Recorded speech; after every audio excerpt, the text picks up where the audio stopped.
I think being a journalist, being based there, one is always looking for stories, so something exciting, something different. And the curry book evolved out of my love of journalism. And the first thing I noticed when I went to England in '87 is that there was a Spice of India, a sort of Balti house, and all these Indian restaurants in every corner. Even if you went to the remotest islands, you would find an Indian restaurant. Inevitably, it would not be run by an Indian. He would be from Bangladesh.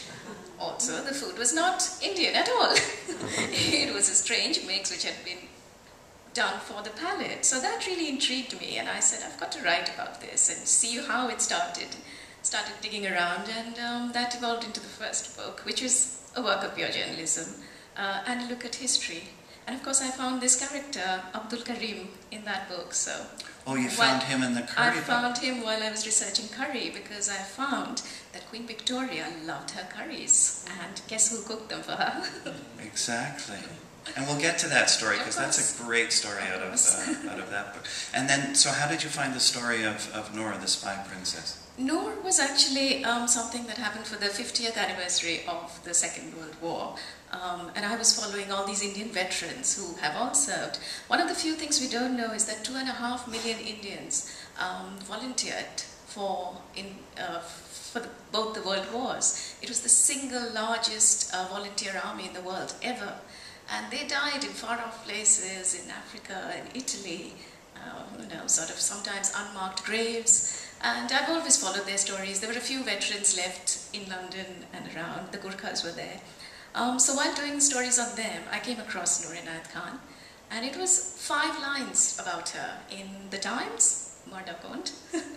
And it just said that she was a secret agent in the Second World War. She was killed in Dachau. And that's it. And I said, who was this woman? How did she get to the European theatre of war? And she was intriguingly, she was a Muslim. What sort of family did she come from? How did she reach there? And I sort of filed her away, and I said, I'll get back to her someday. Well, let's go into her story in just a second, but I wanted to ask a question about documents, because I think both books feature documents that surfaced many years after the incidents, of course, and you were lucky enough to get access to those documents. Can you talk a bit about that? Sometimes you have to be lucky. So when it was 2003 that I decided to work on Noor Inayat Khan, I'd finished the curry book, and that is when the British government declassified all their wartime documents of the secret agents. So those files were opened for the first time, and that was a major source of information. And then, of course, I had to build the rest of the story, contact a family, contact others. It wasn't just the files. And then that's how it started.